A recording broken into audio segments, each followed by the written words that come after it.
AI video ద్వారా మాట్లాడారు senior NTR జయంతి సందర్భంగా స్పెషల్ ఏఐ వీడియో క్రియేట్ చేశారు. మహానాడులో ఏఐ వీడియో ద్వారా సీనియర్ ఎన్టీఆర్ ప్రసంగం సృష్టించి చంద్రబాబు లోకేష్లను పొగడతలతో ముంచెత్తారు టీడీపీ నాయకులు. దీంతో ఎన్టీఆర్ జయంతి సందర్భంగా స్పెషల్ ఏఐ వీడియో వైరల్ గా మారింది. ఇంతకీ సీనియర్ ఎన్టీఆర్ ఏఐ వీడియోలో ఏం మాట్లాడారో మీరే వినండి.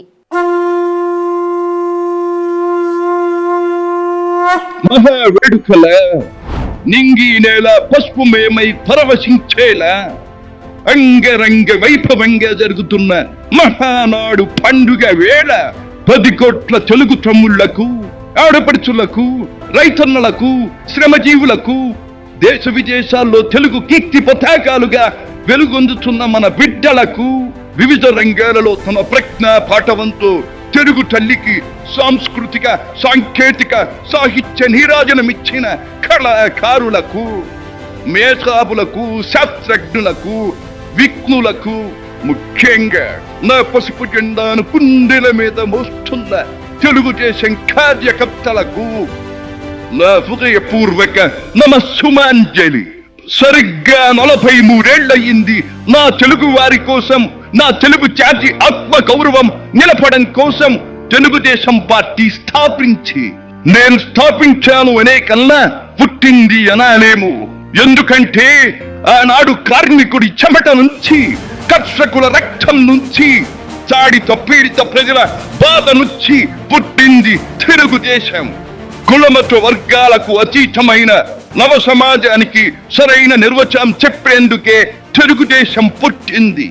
పేదకు కనీస అవసరాలైన పూటకు పక్కెడన్నం, తన దాచుకోవడానికి పక్కా ఇల్లు, గౌరవం నిలుపుకోవడానికి ఒంటి మీద వస్త్రం, వీటితో పాటు రైతన్నల సంక్షేమం, ఆడపడుచుల అభ్యుదయం, బలహీన వర్గాలకు పాలనాధికారం, వీటిని అందించడం కోసం మొదలైన తెలుగుదేశం ప్రస్థానం ఆ తరువాత ఎన్నో మలుపులు తిరిగింది. కొత్త జగతికి, అపూర్వ ప్రగతికి పాటను వేసింది.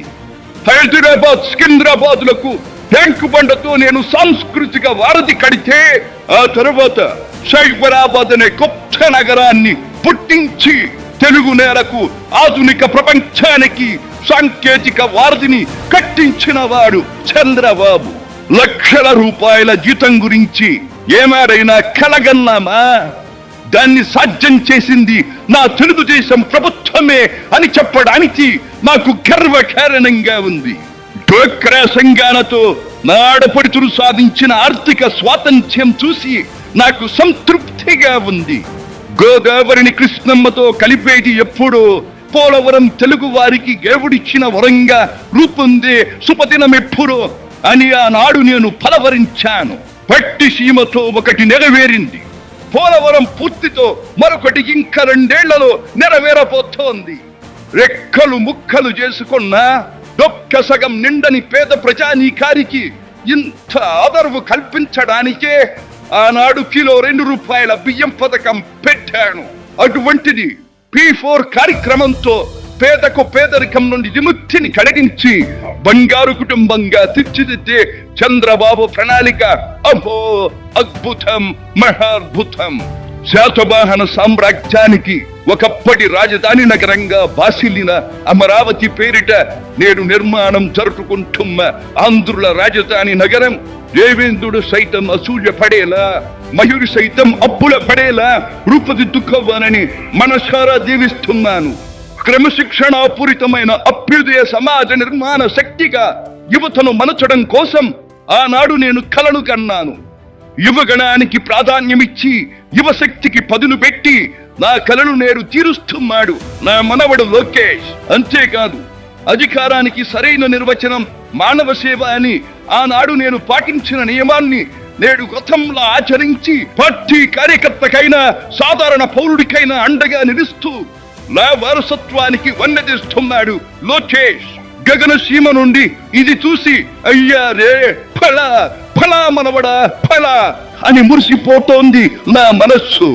ఈ దేశం మనది, దేశ సమైక్యతే మా సిద్ధాంతం, మా రాష్ట్రాభివృద్ధే మా దేశాభివృద్ధే మా లక్ష్యం అంటూ ఆనాడు నిత్యం నినదించేవాడిని. ఈనాటి వికసిత భారత్, వికసిత ఆంధ్రప్రదేశ్ గురించి వింటుంటే ఇదే కదా నేను కోరుకున్నది అనిపిస్తోంది. హైదరాబాద్ సికింద్రాబాద్ లకు ట్యాంకు బండతో నేను సాంస్కృతిక వారధి కడితే, ఆ తర్వాత సైబరాబాద్ అనే కొత్త నగరాన్ని పుట్టించి తెలుగు నేలకు ఆధునిక ప్రపంచానికి సాంకేతిక వారధిని కట్టించిన వాడు చంద్రబాబు. లక్షల రూపాయల జీతం గురించి ఏమారైనా కలగన్నామా? దాన్ని సాధ్యం చేసింది నా తెలుగుదేశం ప్రభుత్వమే అని చెప్పడానికి నాకు గర్వకారణంగా ఉంది. డ్వాక్రా సంఘాలతో నా ఆడపడుచులు సాధించిన ఆర్థిక స్వాతంత్ర్యం చూసి నాకు సంతృప్తిగా ఉంది. గోదావరిని కృష్ణమ్మతో కలిపేది ఎప్పుడో పోలవరం తెలుగు వారికి దేవుడిచ్చిన వరంగా రూపొందే శుభదినం ఎప్పుడో అని ఆనాడు నేను పలవరించాను. పట్టిసీమతో ఒకటి నెరవేరింది. పోలవరం పూర్తితో మరొకటి ఇంకా 2 ఏళ్లలో నెరవేరబోతోంది. రెక్కలు ముక్కలు చేసుకున్న డొక్క సగం నిండని పేద ప్రజానీకారికి ఇంత ఆదరవు కల్పించడానికే ఆనాడు కిలో 2 రూపాయల బియ్యం పథకం పెట్టాను. అటువంటిది P4 కార్యక్రమంతో పేదకు పేదరికం నుండి విముక్తిని కలిగించి బంగారు కుటుంబంగా తీర్చిదిద్దే చంద్రబాబు ప్రణాళిక అహో అద్భుతం, మహాద్భుతం. శాతవాహన సామ్రాజ్యానికి ఒకప్పటి రాజధాని నగరంగా బాసిల్లిన అమరావతి పేరిట నేడు నిర్మాణం జరుపుకుంటున్న ఆంధ్రుల రాజధాని నగరం దేవేంద్రుడు సైతం అసూయ పడేలా, మయూరి సైతం అప్పుల పడేలా రూపుదిద్దుకోవాలని మనసారా దీవిస్తున్నాను. క్రమశిక్షణాపూరితమైన అభ్యుదయ సమాజ నిర్మాణ శక్తిగా యువతను మలచడం కోసం ఆనాడు నేను కలను కన్నాను. యువగణానికి ప్రాధాన్యమిచ్చి యువశక్తికి పదును పెట్టి నా కలను నేడు తీరుస్తున్నాడు నా మనవడు లోకేష్. అంతేకాదు, అధికారానికి సరైన నిర్వచనం మానవ సేవ అని ఆనాడు నేను పాటించిన నియమాన్ని నేడు గతంలో ఆచరించి పార్టీ కార్యకర్తకైనా సాధారణ పౌరుడికైనా అండగా నిలుస్తూ నా వారసత్వానికి వన్నెదిస్తున్నాడు లోకేష్. గగన సీమ నుండి ఇది చూసి అయ్యా రే ఫలా ఫలా మనవడా ఫలా అని మురిసిపోతోంది నా మనస్సు. ఈ దేశం మనది, దేశ సమైక్యతే మా సిద్ధాంతం, మా రాష్ట్రాభివృద్ధే మా దేశాభివృద్ధే మా లక్ష్యం అంటూ ఆనాడు నిత్యం నినదించేవాడి. ఈనాటి వికసిత భారత్, వికసిత ఆంధ్రప్రదేశ్ గురించి వింటుంటే ఇదే కదా నేను కోరుకున్నది అనిపిస్తోంది. చివరిగా ఒక్క మాట, తెలుగు నేల నలు చెరుగులా పాడి పంటలతో పారిశ్రామిక వికాసంతో పరవశించాలని, తెలుగులాట ప్రతి ఇంట నిత్య వసంతాలు చెందాలని, ప్రజల కోసం అంకిత భావంతో ప్రభుత్వం చేస్తున్న కృషి ఫలితం కావాలని ఆకాంక్షిస్తున్నాను. సెలవు. సర్వే జన సుఖినో భవంతు.